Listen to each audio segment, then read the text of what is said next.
Good morning. आज आपण gold हँडलेस करणार आहे आणि आज शनिवार आहे, सुट्टी आहे आज. पण अ, ह्या वीकमध्ये आपल्या भरपूर चुका झाल्या, ज्या की व्हायला नाही पाहिजे होत्या. जी आपण लॉट साईज वाढवली, त्याच्यामुळे लॉस पण झाला.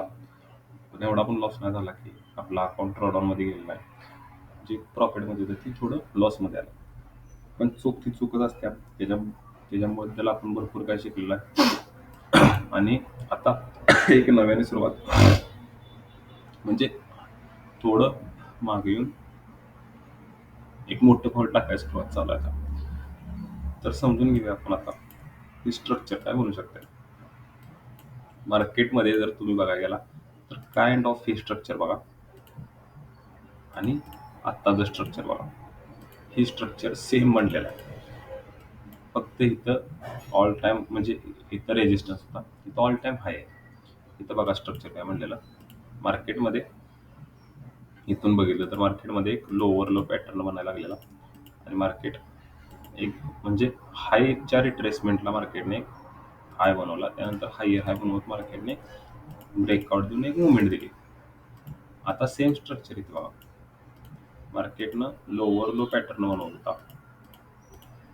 आणि मार्केटनं हायर टाइम फ्रेमची रिट्रेसमेंट केली आणि मार्केटने मुवमेंट दिली. ही सेम स्ट्रक्चर इथं बनलंय आणि पुढं पण असंच होऊ शकते. आता हे झालं मंथली मोठ्या टाइम फ्रेमवरचं. जर आपण आता बघायला गेलो तर इथं पाहिजे अशी रिट्रेसमेंट आलेली नाही मार्केटमध्ये. म्हणजे प्रत्येक कॅन्डल रिट्रेसमेंट करत गेल्या, पण थोडंसं असं खाली येऊन मार्केट नंतर असं वर गेलं तर म्हणजे अशी रिट्रेसमेंट एक आलेली नाही. तर तशी रिट्रेसमेंट एक एक्सपेक्टेड करू शकतो, पण ती काही लगेच होऊ शकत नाही. त्याला वेळ लागणार. जर मार्केटमध्ये तुम्ही जर पहिलं बघायला गेला तर मार्केटचं स्ट्रक्चर जेवढ्या वेळ मार्केट थांबून राहते त्यानंतर मार्केटची एक मोठी अपमूव असते आणि सेम स्ट्रक्चर इथं झाले. इथं जेवढ्या वेळ मार्केट थांबून राहिलं त्याच्यानंतरची मुवमेंट बघा. सात कमीत कमी 6,000 पिपची मुवमेंट दिली मार्केटने. आता जर आपण वीकली टाइम फ्रेमवर बघायला गेलो तर वीकली टाइम फ्रेमवर मार्केटने काय गेले, हायर हाय स्ट्रक्चर बनवतो.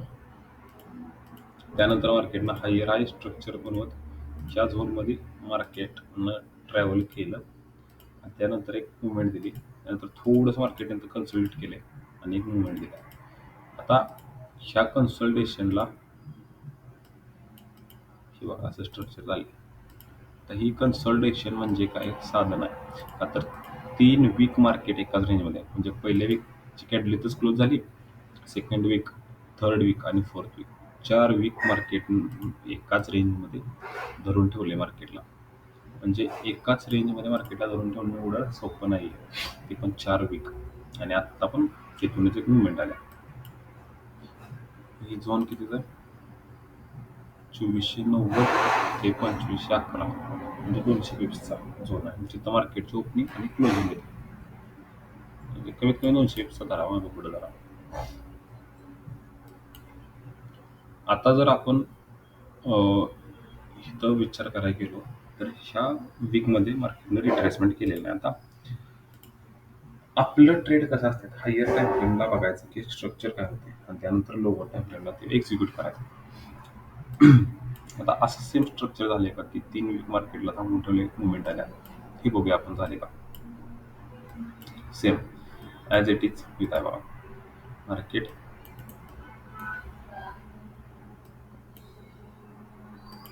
जर बघितलं आपण तर मार्केट एक हायर हाय स्ट्रक्चर बनवत वर निघालेलं आणि मार्केटने इथं एका पॉईंटवर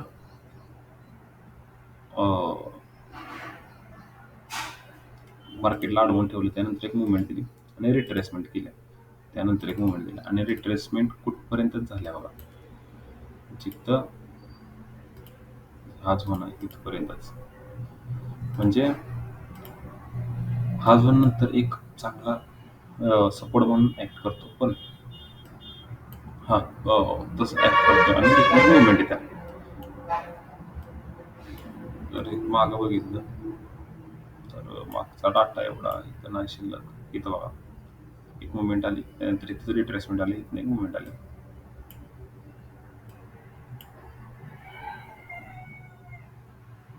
इथं पण तीच झाली. ट्रेंडमध्ये तर ती कंटिन्युएशन केलं तर मग ती होऊन जाते. तर एक रिट्रेसमेंटची आपण वाट बघतो. आता डेलीमध्ये जर बघितलं आपण, तर डेलीमध्ये मार्केट करते काय बघा. जर साधं सोपं जर समजून घेण्याचा प्रयत्न केला तर मार्केट एक मुवमेंट देते, retracement, movement, retracement, movement, retracement, movement, retracement, movement, retracement. म्हणजे हायर हाय बनवत मार्केटवर निघाले. ह्या मुवमेंट नंतर एक रिट्रेसमेंट ऍक्सेप्ट करू शकतो, तिथून एक मुवमेंट. पण मार्केटनं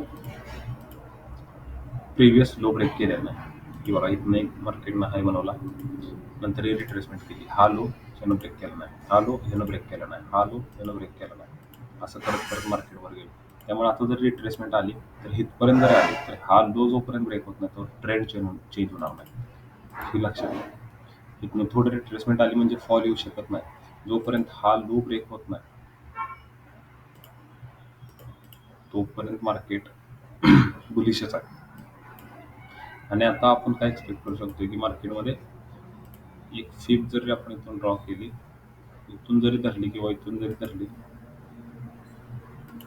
का तरी कंटिन्युएशन मध्ये डोजी बनल्या, इथून जरी धरली तरी मार्केट एक रिट्रेसमेंट करायला येऊ शकते इथून एक 38 किंवा 50 पर्यंत, आणि तिथून मार्केट एक मुवमेंट देऊ शकते.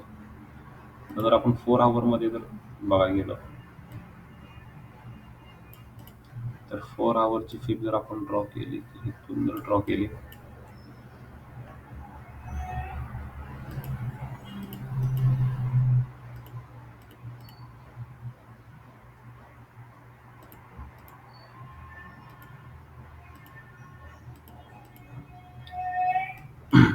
फोर आवरची फिब जर आपण ड्रॉ केली या पॉईंटपासून, तर 4 आवरला रिट्रेसमेंट येऊ शकतात. आणि ती रिट्रेसमेंट कशी येईल आता ती पण तुम्हाला सांगतो. मार्केट रिट्रेसमेंट करणार, त्याच्या अगोदर मार्केट ट्रॅप बनवणार, आणि तो ट्रॅप कसा बनवणार तर तो आपण आता समजून घेऊ. मार्केटचं स्ट्रक्चर बघा काय. मार्केट हायर हाय बनवत मार्केट वर निघाले. मार्केटचं स्ट्रक्चर आहे हायर हाय बनवत मार्केट वर निघाले. आता ह्या पॉईंटला काय होऊ शकते, मार्केटमध्ये आत्तापर्यंत अजून एकही लो बनलेला नाही. मार्केट खाली येईल, थोडं वर जाईल, एक लो क्रिएट करेल, नंतर एक फॉल देईल. पण फॉल कुठपर्यंत देईल, ह्या रिट्रेसमेंटपर्यंत देईल. आणि मार्केटमध्ये सगळ्यांना वाटेल की हा एक्सपेक्टेड आहे की इथून एक मोठा फॉल येऊ शकतो. तसं न करता मार्केट इथं खाली एक हायर हायचं स्ट्रक्चर बनवलं आणि मार्केट मुवमेंट देईल. ही पूर्ण सेलर ट्रॅप होणार आणि मार्केट एक मुवमेंट देणार. असं स्ट्रक्चर बनणार मार्केटमध्ये जेव्हा रिट्रेसमेंटला येईल तेव्हा. म्हणजे कुठपर्यंत ते पण आपण समजून घेऊया. जर आपण इथून जर लावली की काहीतरी इथून बिग बाईंग आली की मार्केट 4 आवरला आहे, मार्केट खाली येईल, थोडं वर जाईल, ह्याच्या कम्पॅरिझन लो बनवल, नंतर खाली येईल, 50 पर्यंत जरी आलं तरी मार्केट एक अपमूव्ह देईल, नंतर खाली येईल, एक हायर हाय स्ट्रक्चर बनवून आणि नंतर एक मुवमेंट देईल. असं स्ट्रक्चर बनवून मार्केट ह्या पॉईंट पासून लगेच एक कॅन्डल अशी बनवू शकत नाही. एक अशी कॅन्डल 400 निफ्टीची, म्हणजे मार्केट लो लो बनवत आलं इथपर्यंत आणि इथनं एक अशी बुलिश कॅन्डल बनवली, अजिबात होऊ शकत नाही. इथं लोवर टाइम फ्रेमला एक हायर स्ट्रक्चर दाखवायला लागणार, त्याला मार्केटिंग मुवमेंट घ्यायला लागणार. तर असं काही स्ट्रक्चर बनू शकते. आणि आय होप तुम्हाला व्हिडिओ समजला असेल. आणि एक लक्षात ठेवा की जे आपण मार्केटमध्ये ट्रेड करतो, अॅनलाइज करतो, तसंच होतं असं काही नाही. मार्केट काही करू शकते, मार्केट आहे. त्याच्यामुळं मार्केटच्या स्ट्रक्चरप्रमाणे तुम्ही फ्लेक्सिबल व्हा. Flexibility is most important. जसं मार्केट मूव्ह करते तसं तुम्हाला झालंच पाहिजे. आणि ज्या मी चुका केल्या ह्या वीकमध्ये तशा चुका ह्याच्या पुढं होणार नाहीत. आणि झाल्या तरी ते आपण कव्हर करू. चूक झाली पाहिजे, चूक झाल्याशिवाय आपल्याला पण कळत नाही. का तर आपण एका पॉईंटवर असा हवेत असतोय की त्यामध्ये आपल्याला काही कळत नाही की काय करतोय आपण. का तर जो ट्रेड घेईल तो पॉझिटिव्ह जात असते. का तर आपण स्ट्रक्चर प्रमाणचे ट्रेड घेत असते. पण थोडी लॉट साईज वाढवली किंवा थोडं आपण माइंडसेट थोडा खराब झाला, की एखादा ट्रेड जर लॉसमध्ये गेला, की आपल्याला वाटतं, "अरे, हे आपलं सेटअप चुकायला लागलं, आता काय व्हायला लागलं, काय व्हायला लागलं?" तर तसं न करता शांत माइंडसेटनं ट्रेडिंग करायचं आणि कम्फर्टेबल आपलं एक झोन बनवायचा. जसं बघा एकाला म्हणला, की आपली अजून तेवढी लायकी नाही झाली, की जास्त लॉट करून अकाउंट क्लिअर करायचं. अकाउंट क्लिअर होईल त्याचा विचार करू नका. प्रोसेस फॉलो करा. प्रोसेसनुसार जे होईल ते ॲक्सेप्ट करत, करत, करत, करत मार्केटमध्ये शिकत, शिकत, शिकत सगळं काय होऊन जाईल. ओके.